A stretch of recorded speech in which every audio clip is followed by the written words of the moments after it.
దండం పెట్టుకుని ఫోటో కొట్టేసి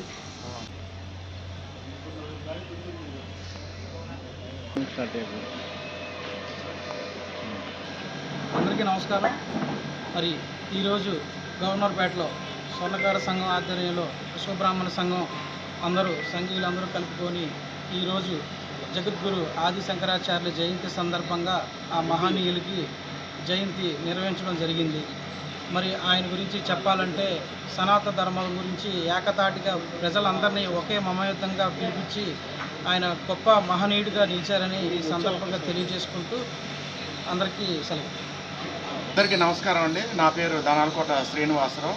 మరి ఈరోజు గవర్నర్పేటలో ఉన్నటువంటి విశ్వబ్రాహ్మణ సంఘీయులందరూ కూడా ఒక చక్కటి వాతావరణంలో కలుసుకొని మరి ఆది శంకరాచార్యుల వారి జయంతి కార్యక్రమాన్ని ఎన్టీఆర్ జిల్లా విశ్వబ్రాహ్మణ సంఘ అధ్యక్షులు కిరణ్ గారి ఆధ్వర్యంలో అందరం కలిసి పూజా కార్యక్రమం నిర్వహించుకుంటున్నాము.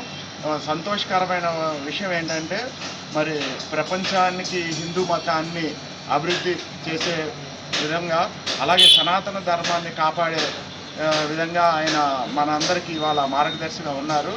మరి ఆయన విశ్వబ్రాహ్మణుడు అయినందుకు విశ్వబ్రాహ్మణ జాతిలో పుట్టిన మేమందరం కూడా సంతోషపడుతూ ఆయనకి జయంతి సందర్భంగా నివాళులు అర్పిస్తాం. అందరికీ నమస్కారం.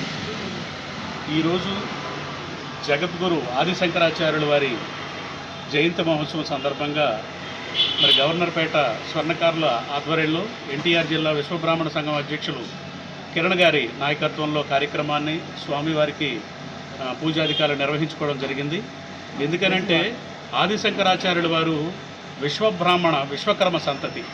ఆ మహనీయుడు భారతదేశాన్ని 3 సార్లు వారి పాదయాత్ర ద్వారా సనాతన ధర్మాన్ని నెలకొల్పడం కోసం పూరిలో కానీ ఇటు కర్ణాటకలో కానీ అటు వచ్చేసరికి మరి ఉత్తరాఖండ్లో కానీ మరి అన్ని ప్రాంతాల్లో కూడా మఠాలను ఏర్పరచడం జరిగింది.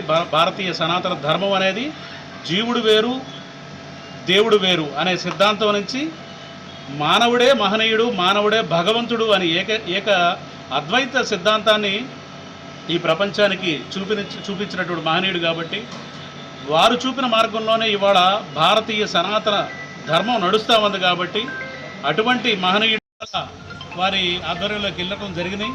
తప్పనిసరిగా రాబోయే రోజుల్లో ఈ విశ్వబ్రాహ్మణులు భారతీయ విశ్వకర్మ సంతతి తరపున మేమందరం కూడా ఖచ్చితంగా ప్రగాఢమైనటువంటి విశ్వాసంతో ఉన్నాం. ఏదైతే వారు నివసించినటువంటి కంచి కామకోటి పీఠంతో సహా ఈ విశ్వకర్మ జాతి మళ్ళీ కైవసం చేసుకునే మంచి రోజులు వస్తాయని మేము పూర్తి విశ్వాసంతో నమ్ముతా ఉన్నాము. తప్పనిసరిగా దానికి సంబంధించినటువంటి కార్యాచరణ విశ్వబ్రాహ్మణులందరూ కూడా చేస్తూ ఉన్నారు. జయ జయ శంకర, హర హర శంకర.